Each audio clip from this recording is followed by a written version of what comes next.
nice. And 3, Thank you. 2, Okay. You know what? I just came out of the Paris Hotel and saw another sold-out performance of Tony Bennett. Now, how many did you get? Like 5, 6, or 7 standing ovations? How many did you get? I didn't know. You don't even count, do you? No. You lost count. No, it was just it was just an unbelievable performance to me. You've always been just the singer. You know that I started off listening to the great singers, and you were always just, man, you, in everybody's opinion, you're just on the top, and you still are today. Well, thank you. Yeah, well, I appreciate that very much. How? How does that happen? Well, I love what I'm doing. Yeah. I like people. I'm one of those rare guys. I don't like dogs. I like people. I really enjoy making them feel good. I think it's a very noble job. You know, everybody's got a lot of problems these days, and every day something that's going on in their life. Everybody's got a lot of problems. Yeah, and you know, if you make them forget that for 90 minutes or so, and they say, you know, I really enjoyed myself, and to me, that's a knockout kind of job to have. Well, you know what's so amazing is that you go back and you come up with a certain song like "Smile" or you know, "If I Had You" or anything like that, and you get a response from the audience. You've had your hit records that are the big hits, but you've always seemed to record certain songs that never grow old. That's right. They're old, but they're timeless. They don't go to the junkyard, you know, where they're forgotten. But you know, "It Had to Be You" will always be good. A song like "Always" by Irving Berlin. You know, it's just pure. It's you know, "Look for the Silver Lining," songs like that. And you know what? I'll tell you something. The producers, when I was a young guy, they forced me to sing some songs I didn't like. You know, Right. We won't mention names because I read the book. Yeah, but the thing is, you know, every time. You know, Mitch Miller used to say to me. That's it. You mentioned it, I didn't. No, but he used to say to me, he said, every time this guy gets a hit record, he wants to sing jazz. Yeah, right. So I did that. But every time, you know, it would relieve them. They'd say, well, we're making so much money, just sing whatever you want, right? And I would take advantage and sing quality songs that are timeless, like you mentioned. As a result, my sales right now are up 800%. They're not on the charts. 800%. 800%, right. That's, I mean... Because you're appealing to, like, the whole middle family. America, the whole family. thing. It's Right, the whole family. See, I don't work to a demographic group. That's exactly it. I find if you sing good songs, everybody likes it. Yeah, exactly. Even the young kids, they just say, well, who wrote that song, you know? You know, that's a funny thing. I say, well, that's Cole Porter wrote that. They think some new guy wrote it. I told you today. My son, who's 19, Matt, he was sitting around, and I was walking past his room, and he's studying for his final exams, and he's singing, you know, "Dry your pretty eyes, come on," you know. He does me real well, doesn't he? No, he doesn't just do me, he does everybody well. That's his gift, you know. I notice even body language of Johnny Mathis or Sammy Davis or whoever he does. I mean, it's absolutely accurate. Oh man, it's a great gift. That's a very nice thing to say, and I really appreciate that. Now, what I was saying is that the young kids, my son will be coming home from school and have 3 or 4 guys, and they'll have a Tony Bennett CD in the car playing, and they're singing along to your songs at 19. I mean, they'll have Bobby Darin, they'll have Frank Sinatra. And you know, but another thing that I noticed, this is the proof in the pudding, right here. This is the proof. Every time somebody's serious about making a movie, okay, and they put like 50 to 100 million into it, okay, and they get like Rob Reiner to produce it, and they get Meg Ryan and Tom Hanks to star in it, or somebody like that, not once in a while, but always, they either go to Tony Bennett or Sinatra or Dean Martin for the theme song. Absolutely. Now, you know why?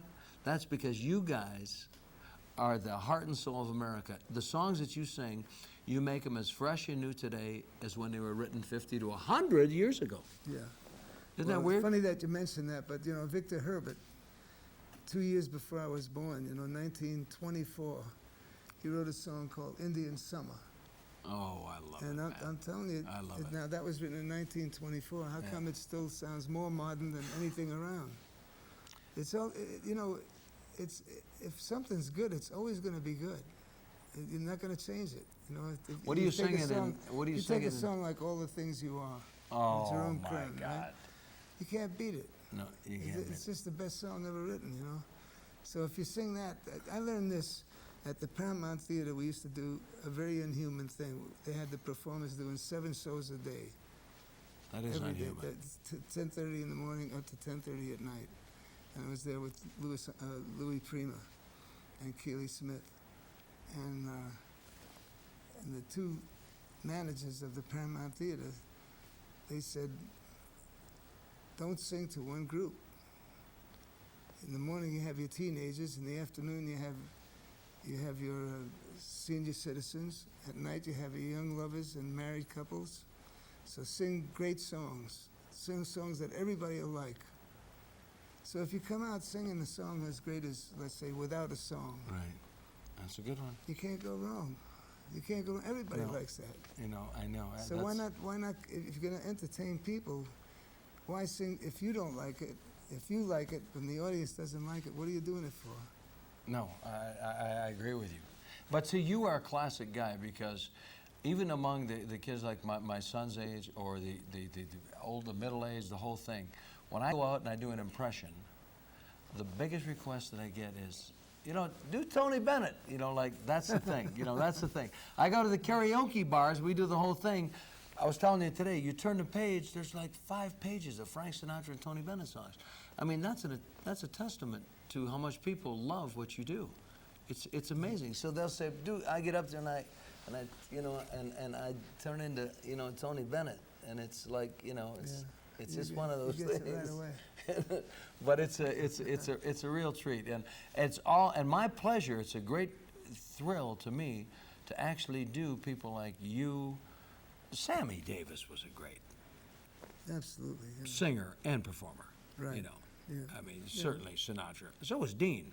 But Bing Crosby, you were telling me today. Now, Bing is what, the master? He taught all of us how to make a living. Really? It's the art of intimate singing. He's the one who used, before that was Al Jolson and Ethel Merman, people that would hit the back of the house without Right. a microphone. Yeah. He invented the art of intimate singing. And he made everybody make a living. He seemed to be Sinatra- everybody's favorite. He was everybody's. Well, for 7 years, no one could beat him in films. Really? Humphrey Bogart or Spencer Tracy. He was the biggest Top box box office. Yeah, it's the top. He won 2 Academy Awards, well deserved. He did "Going My Way" and "Country Girl." So That's a song you recorded. Country girl, country girl. That's William Wordsworth, the great poet. You- Wrote the lyrics, and Robert Farnon, who Sinatra called the governor. Right. Robert Farnon. All the arrangers in America You have done imitate. more stuff with Robert Farnon than Frank Yeah. or anybody has. Yeah. You've done. You say everybody imitates Robert Farnon, or tries to. Well, I had such a respect for him. He was living for a little while next to my mother out in River Edge, New Jersey. And he said, I'd like to record with you someday. And I said, well, I'm not ready for you, because I was a young pup in those days. And he said, well, whenever you're ready, I'm ready to do some orchestrations for you. And it took me 20 years to get the nerve to sing with that man. That's how great his music is. And we did a Christmas album, and then through the years, the record company wanted me to do another Christmas album, and I said, no, that's it.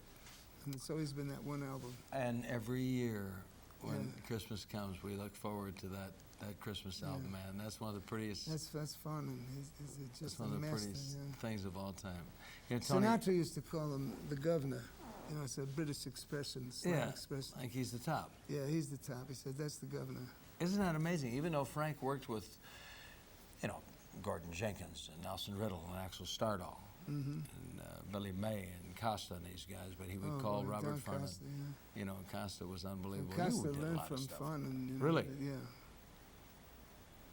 Now, Farnon was more of a, well, Costa, well, no, I shouldn't say that, because I should really be asking you rather than stating it, but because Costa was more of a, Farnon was a string Yeah, he's player. Wasn't he more of a based on- beautiful? based- Picasso was more of a based swinger. on Delius, you know, the Yeah. great composer Delius, and that's where his music came from.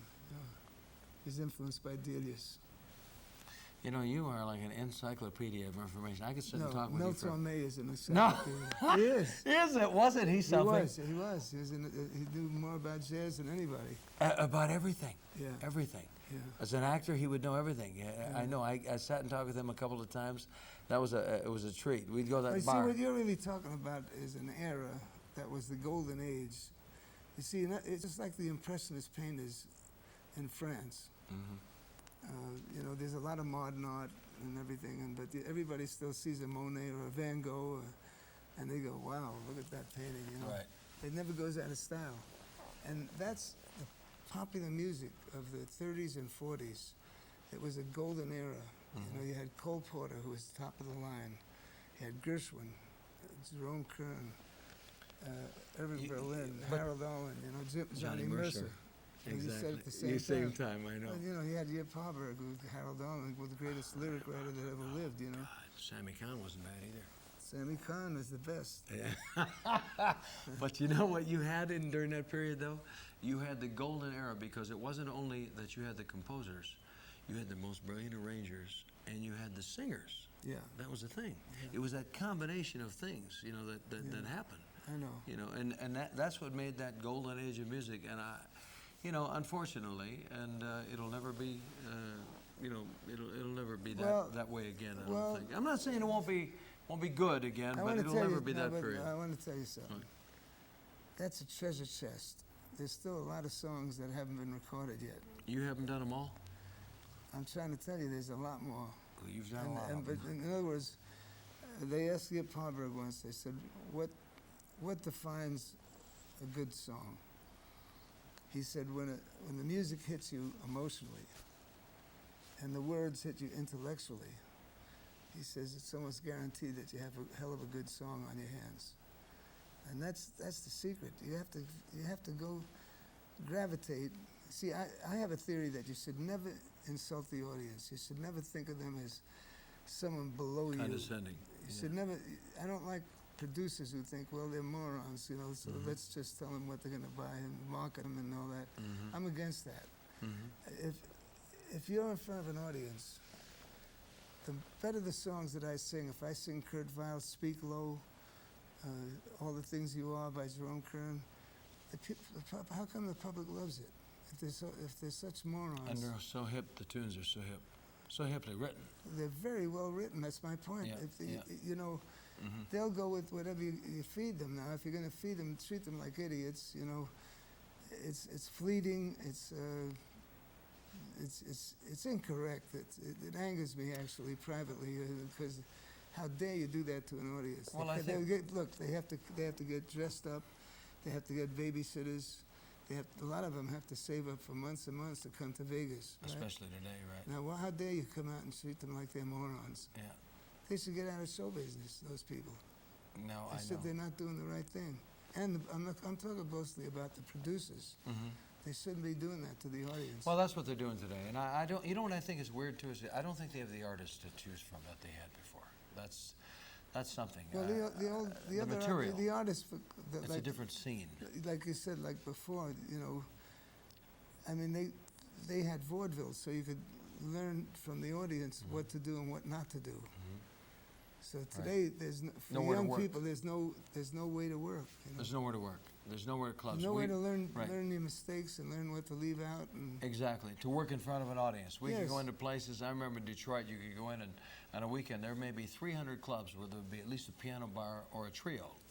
You could go in and learn how to make mistakes and learn what to sing and learn how to get a reaction from the audience. I They heard don't- stories about someone like Danny Thomas, who was so big in Detroit that they gave him like 23 weeks in a nightclub.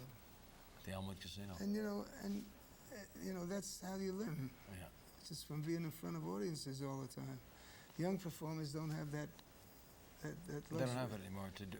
No vehicle. They had a wonderful celebration of Bob Hope tonight on A&E, I know. on the biography show, and they showed that everything was based on vaudeville, everything he ever learned. He learned everything about what to do and what not to do. The dance, he was a dancer. It wasn't going over, so he started throwing funny lines, you know, and before you know it, he became a comedian. What was his name? Leslie? Was it Leslie something? Yeah, his name was Leslie. Was his name from that?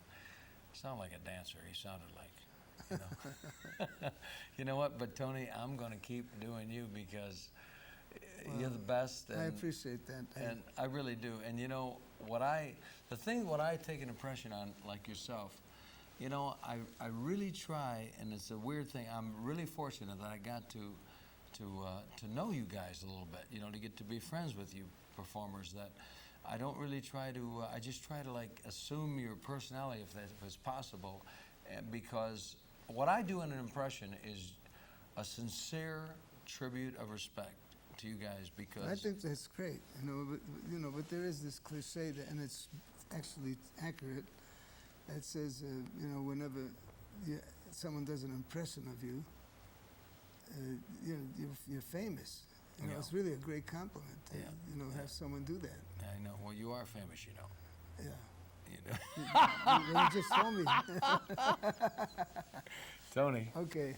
I love you, man. I love you always. Thanks you very much. Thanks for doing me. Oh, and I'll be doing them forever.